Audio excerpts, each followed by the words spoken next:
Welcome to the Pocatello Business Podcast, the only Pocatello podcast focused on providing profits for Pocatello people. If you love our town and love small business, you are in the right place. We interview local legends, learn business, and have way too much fun doing it. You're listening to the Pocatello Business Podcast with your friend, host, all-around great guy, and owner of New Clean Commercial Cleaning, Spencer Ward.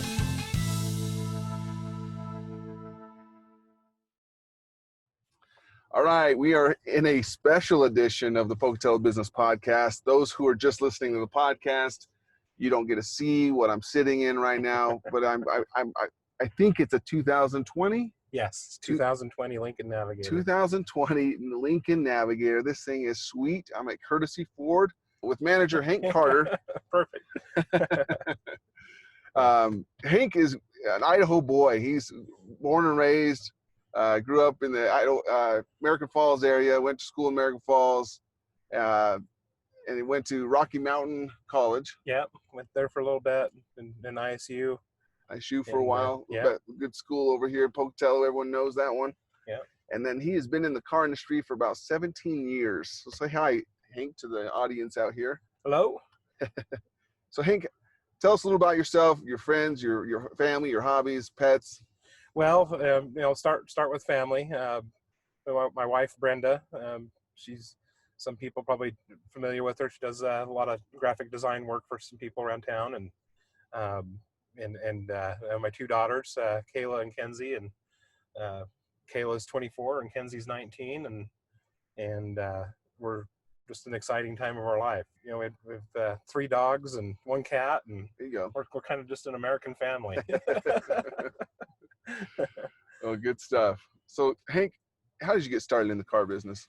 I got started in the car business on accident, really. I was I actually taught high school in American Falls for a couple of years. I was a Really? wood shop teacher, and I think I have a great respect for people that are in the education. I think it's one of those careers that you have to have, your heart really has to be in it, and you've gotta, it takes that type of approach. And a couple of years into it, I was thinking, I don't know that this is necessarily, the right thing for me. And I happen to have my brother Shane, worked a few jobs around town. I think at one point he was at Home Depot, and Phil Meter had bounced into him and when he was working there, and kind of liked the way he handled things. And he said, you ever want to work in the car business, come talk to me. And he ended up going, and he was a salesperson at Phil Meter Toyota.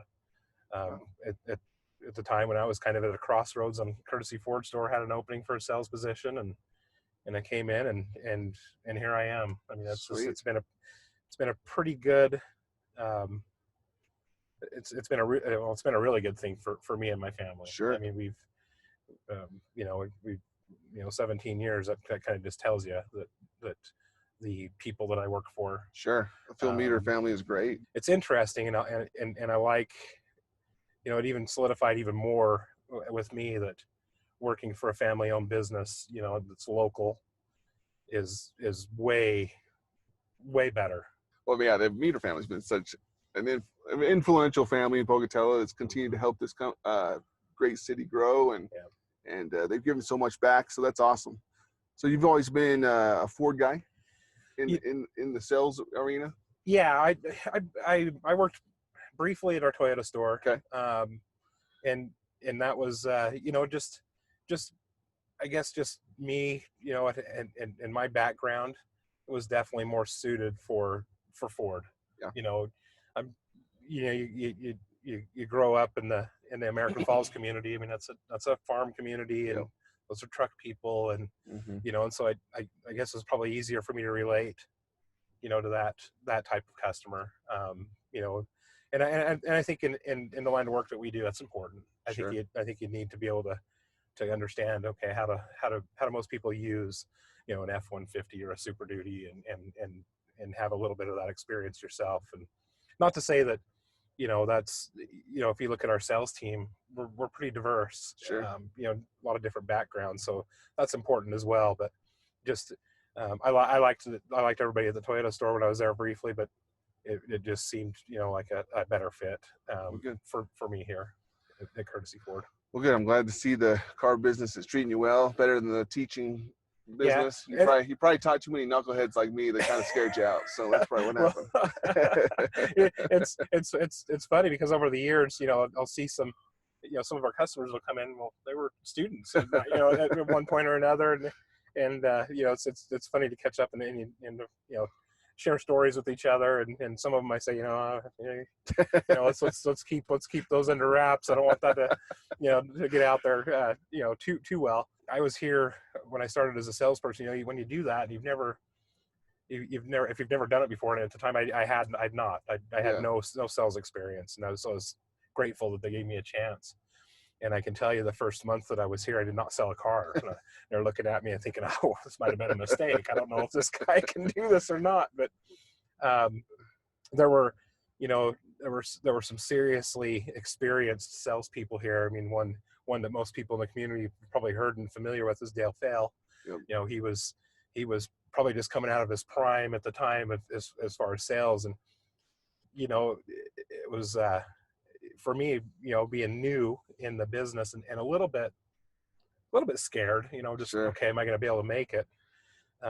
It was nice to be able to watch somebody like that and just see how simple he was able to make it. I thought, wow, this isn't as complicated as I thought. And so the following month, I sold 11 and went, okay, well, if you can do that, you can make a living doing this job. So that was a turning point for me. And I've loved it ever since. We talk about with our sales team and that there are challenges to being a salesperson in this industry. Is there's not for the most part there's not a guarantee. You have to produce and be able to sell vehicles and and treat customers right and keep that business keep that building forward. And a lot of these guys rely on, just repeat business and referral business. And, there's nothing better for a salesperson and a car dealership than to have people talking about you in a positive manner outside of here. That's what they really, a really good salesperson understands that very well, that is going to make you or break you. And so, over the years, we've developed a team that understands that. And, we one of the things that I like is they're all of them are, they have a clear understanding that, if you take care of that customer and they have the flexibility to do that, it's not, I know there are a lot of places where, salespeople probably feel like they're walking on eggshells a little bit and they can't really do anything without permission, and we just don't do it that way. Sure. I want all of our guys to be able to think on their own a little bit and go, what's the right thing to do here? Should we take care of this? Should we help customer out? And almost without exception, it's a yes. Sure. Let's make sure we do that, because that's how we continue to grow. Keep the high pressure stuff away so people don't walk away regretting it. Yeah, that's good. Yeah, it's not when I started in sales here, we were just kind of, the internet was not really well used yet. Yeah. So people, most people didn't really have the access to kind of do their own research and come in like they do nowadays. I mean, and now a customer can walk in and I can tell you about half the time they know more about that vehicle that they're interested in than the salesperson they're talking to, just because they've done all the research online. If they have a trade-in, they have a pretty good idea what that's worth. I mean, there's so much information out there, and I can tell you back in the I say old days, it hasn't been that long, but 17 years ago, most people didn't really know, and so it was a little scary for customers to come in and everybody when they make a big purchase, there's always that fear of making a mistake. Am I going to pay too much? Am I not going to get enough for my trade-in? Am I, so there's a lot of unknowns, and there were a lot of unknowns back then, and so it made it harder. And I know a lot of the older guys that I started with, they were always concerned about, oh gosh, what's the internet going to do? It's going to make it really hard. And I can tell you, it's made it really easy. That's nice. across the board, all of them that we have, I mean, we have 10 salespeople that work here. They are very good at it. It's as a team, as a whole team, it's probably the best sales team I've seen. You know, and individually over the years, there's been some very, very good ones, but I mean, as a collective team, I couldn't be more pleased and more excited about what we've developed here. That's good. Well, that's good. Well, let's switch gears just a tad here, because the coronavirus, you know, everyone, that's kind of a hot topic right now. You know, how does that affect the dealership, and how, you know, it first went down to lockdown? Yeah, I think like everyone else, well, I shouldn't say like everyone else. It you know, depending on what kind of business you were in, how affected you were by it, right? But I think our reaction was probably similar to everybody else's. There was a lot of unknown about it. You know, what's essential, what's not essential.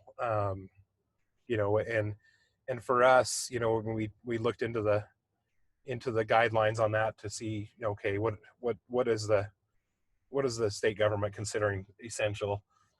You know, our service department and our parts department is, well, that's essential. You know, people, if there's a repair that's needed, virus or not, you know, we need the availability. And so, you know, sales, when we looked into it, they said, well, that's not really a gray area. They kind of, I can tell you, the first thing that I did was reached out to a manager of a Ford dealership in Nevada that I know pretty well, and they'd just gone through it, and they were, you know, the state of Nevada considered the sales department non-essential, and so they had to shut down completely for a while. About a couple of weeks later, they went back and said, well, no, that can be essential. You know, if somebody's in need of a car, you know, that part of the business, you know, does need to be essential. And so I think with that, Idaho didn't really shut down, you know, sales departments. So what we did, you know, we said, okay, we're gonna shorten our hours. We're gonna protect our people as much as possible. We're gonna protect our customers as much as possible. So we actually locked our showroom doors and had, you know, signs up and everything on our website and all sorts of information saying, you know, we'll do things by appointment only. And so, as you can imagine, that sales were at a they weren't your best numbers. No, it was the lowest I've seen, you know, for the month of April because of it. And there were some dealerships around us that didn't take that approach. They stayed open fully, and they did okay from what I understand, and you know, and that was but I think for us, we wanted to, you know, make sure that, you know, we're what's the reason for a stay-at-home order? Well, it's to protect people and keep people from being affected by the virus. And you know, and one of, you know, back to what we were talking about earlier with the family that we work for, you know, the Meter family. That's you really appreciate. I really appreciate, and everybody that works here really appreciates the seriousness that they, you know, that they handled it. Because that was priority number one. Let's make sure that we're keeping everybody as safe as we can. And so we set it up to where we kind of rotated shifts a little bit and said, you know, let's try and operate and be of service to our community. You know, and the nice thing about, and I'll tell you, the thing about our community that is, it's amazing, because we didn't know what to expect when people would call in and say, hey, I want to come in and test drive a car. And, you know, and when our salespeople would explain, okay, well, here's the procedure, you know, this is how we're going to handle this right now. Every response to that was positive. You know, it was, oh, okay, I understand that. That's great. And I can tell you a lot of folks really appreciated that, because, you know, that's, you know, it's like I said, it's such an unknown. I mean, I think, you know, we all listen to the experts, and I think we all listen to them and realize that this is something that you can't just say, well, it's this or it's that, and we know that you could listen to the experts and go, well, there's a lot of unknown here. And so, you know, in hindsight, I think we probably all would go, well, gosh, we might have overreacted a little bit. But it's hard to say that, because you just don't know. It's better to be safe than sorry. Yeah. And I think, we did that. And I think at Courtesy Ford, we did we did that to the best of our abilities, because number one is we wanted to let's give it the seriousness that we're being, advised to do, Sure. and yet still be able to maintain that level of service that when they came out with the phases and the governor said, okay, we're going to open up slowly, like just about every state out there, and in the U.S., with that plan, I thought that was me personally, I thought that was a pretty decent plan. I think, at least I was happy that there was a plan. Yeah. That kind of helped us. Plan in place, It kind of helped us make some decisions. And so, May 1st, we said, okay, let's be prepared to go at it full bore, and but with all the cautions. I mean, we put up hand sanitizer stations at our entries, Yep. and depending on the comfort level of the customer, there were some folks that we did business with last month that, if they were older folks with maybe some conditions that they were concerned about, but yet still needed to upgrade their vehicle. It was really a matter of we'd ask them, what's your comfort level? How do you want us to handle this? And so I think that went really well. I mean, sometimes our salesperson, if I can give you an example, we had at times we had customers that came in that were just going through chemotherapy treatments, and so they're masked and they've got gloves, and so our salesperson did that as well, and our finance person did that as well, and whatever, and then the other thing is, and this is something that I can't talk about enough right now, is our process, our sales process, and our service process, for that matter. We've evolved into a way more flexible process for people. Our goal and our intention is to make doing business with Courtesy Ford as easy as you could possibly make it. Yep. And and I think if you've been around for a while, it hasn't always been that way at any car dealership. You'd walk out feeling like, man, that was a lot of, that was not that easy. I'm tired. Well, I'm tired. Goodness, I got a car, but I don't know how I should feel about it. Well, for us, we want that to be as easy as possible. So the good thing for us, and I think part of the reason why we've been successful through this, is because we were already starting to do that. Yeah. And it wasn't a pandemic that caused us to do it. It was just our customers' lifestyles, and I mean, let's face it, this is America. We're busy. Yep, we're busy people. I mean, the 40-hour week, I mean, that doesn't really exist that much. I mean, for some people that does, but for most of us, you're working a little longer than that. Yep. You're a pretty busy person. And then when you do have time to spend with your family or do something outside of work, it's pretty precious time. And so, buying a car or getting a manufacturer recall performed, or a repair on your vehicle, it's not something that you want to spend a lot of time, and you're paying us to do that for you. Well, I can attest to that, because I've been through the sales process with you guys a few times, like even with you back in the day when you sold me one of my first cars when I was married. Just reason, that was probably 9 years ago. When you sold me your salesman here. Yep. And to this day, it's nice that I can just send my wife in. The sales department takes care of her when she needs service. They take care of her. You give her a loaner easy. She can go off with the kids, or if it's a quick little thing, they can go in the kids area and just play and know that that's going to be cool for a little bit. No, I definitely have seen the easiness that you've made it. So I definitely commend you on that. So. Yeah. And that's something we, with all of our team here, I mean, that's, hey, how do we make this as easy as possible? Yep.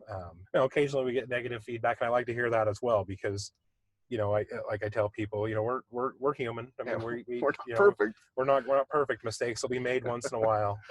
Every business is like it. Yeah. Everybody deals with that. And for us, it's how we deal with it, and we deal with all types of people and all different types of personalities. And I almost feel badly sometimes when, have somebody come in and they're kind of, hey, this happened, whether it was, they're bringing a car in to get fixed, or even on the, on the sales side, and, this really happened, didn't really seem right to me. And I can almost tell they're almost, upset that they're even having to say it. Yeah. And I always tell them, I'm like, you have no idea how much I appreciate to hear that. Yep. Because, a lot of times customers, if they don't have a good experience, they may just go away and you just never see them again, and you wonder why. Yep. You know, I would much rather have someone go, hey, I think this went wrong, and you know, I need some help with that. Yep. I always tell them, I appreciate hearing that from you, because it gives me the opportunity to go, let's fix that, and let's do our best to not have something like that happen again. John and I on a previous episode talked about that exact same thing, about the, you know, you don't know how much it costs you until, you know, the poor customer service, until, you know, later on down the road, and you just start to think, we're all our customers. So yeah, man, he's exactly right. I mean, you can, you know, we you know, once again, this is in a conversation I had with Jason Meter a long time ago, you know, who's who I enjoy working for, you know, and he says, you know, we can spend thousands upon thousands of dollars advertising and telling people how great we are, but if we don't actually act upon it, and we don't, and we're not willing to take care of our customers and do the right thing for them, and make sure that part's taken care of, it doesn't matter, you know. And that's 100% correct. If somebody comes out of here with a bad experience, you know, their sphere of influence, you don't know. I mean, they might work with 100 people, and you know, a lot of times if it's a good experience, it was a good experience, and you know, that may not get shared that much, but if it's a bad experience, it's going to get shared. They get shared quite a bit more. It's going to get shared an awful lot, and as it should. I mean, you know, and so those things are super important to us, and they have been for a long time. And I think that's why, you know, between the people that we have here, the people that we work for, and how our customers feel about us, that's the secret to success. I like it. Customer service, key to that one. Yes. Okay. Well, let's switch gears a little bit, because we're wrapping things up. I always have to end the podcast with what's your favorite restaurant locally to eat at? Oh gosh, there's, you know, there are so many. Give me your top three. My top three. I'm gonna go with. You almost, man, you put me on the spot here, because I'm gonna say three, and then 4 and 5, and they're all pretty dang close in my mind. Are gonna go, why did I get on there? You know, I think Sandpiper's wonderful. Yep. I mean, the atmosphere is very nice. Buddy's is world famous, I think. Yeah. you know, Butterbirds, just fantastic. You know, and I'm going to throw another one in there, because our guys talk about it all the time. And the other Saturday morning, I came in here, I had to do some work, and one of my guys had a breakfast sandwich sitting on his desk, and I said, where in the world did you get that? And he goes, Jumbo's. And I said, I'm going to go get that. That's an institution here. Yeah, can't forget that one. Well, cool. So, Hank, appreciate you being on the show. We're sitting in this sick Navigator right here. I kind of feel like we can just take off driving. No, we should. We should just be driving while we do this. Just go on a road trip. Let's go to Jumbo's right now. Yes. So, how do people find you? I know you got some good, sweet deals going on right now. Yeah. Tell us how they get in and get a part of this. You know, the easiest thing in the world is I mean, you just call us. I mean, we're pretty easy number, 238-1600. Yep. Pretty easy one to remember. And we're also at 1600 Yellowstone Avenue. So that's that wasn't an accident. Those two numbers. You know, our website, courtesyfordpocatello.com. There's multiple ways to contact us. The phone still works really well. Nice. That's a, you know, from there we can have a conversation and go, okay, what's going to be the easiest way for us to do this for you? You know, I know people get busy and things like that, and hey, let us do the legwork. Let us do the stuff that, you know, would consume your time. Well, very good. Very good. I like to hear that, and I'm sure our audience is going to like to hear that, knowing that this got an easy sales process and a great inventory to come look at and drive. Yeah, we have some great inventory. The Ford product is I mean, when we talk about trucks, you know, my goodness. I mean, it's just we're proud of our product. For sure. And it's been great for a long time. Well, for the month of June, so what's special for the month of June? When they switched to 84 months at 0%, that's been, I mean, that's amazing. And so, you know, when you can get a new F-150 and you're going, okay, I'm gonna pay for it, you know, I'm gonna set it up for an 84-month term, but it's 0%. You put a pencil to it. That is so many thousands of dollars saved, and it's made it to where, you know, we saw this last month when it first came out, and they continued it into June, all the way through the end of June. actually all the way to July 6th now, which is nice. Yeah. But the impact that it has on someone's payment, there are some people that we've sold new F-150s to that if it wouldn't have been for that, they're like, I wouldn't have been able to afford that payment. Now Wow. I can. Well, there you hear it. There you hear it, guys. You don't even have to come into you don't even have to come here, and you don't even have to say Pocatello Business Podcast. You say that, they may just kick you out because of me anyways. But, but you know where to find the good deals right now. Come drive at Lincoln. Come drive at Ford. Yeah. Come see Hank and some of the other sales staff. But appreciate having you on the show today. We'll have you on again hopefully soon. Maybe we'll get Jason on the show one of these days too. Well, appreciate you guys listening to this one, and come out to Courtesy Ford. Yeah. Thanks, Spencer. Congratulations on spending a couple minutes getting just a little bit smarter, having some fun, and supporting the Pocatello business community. If you are feeling the love, make sure to subscribe, rate, and review on iTunes, Stitcher, or wherever you are.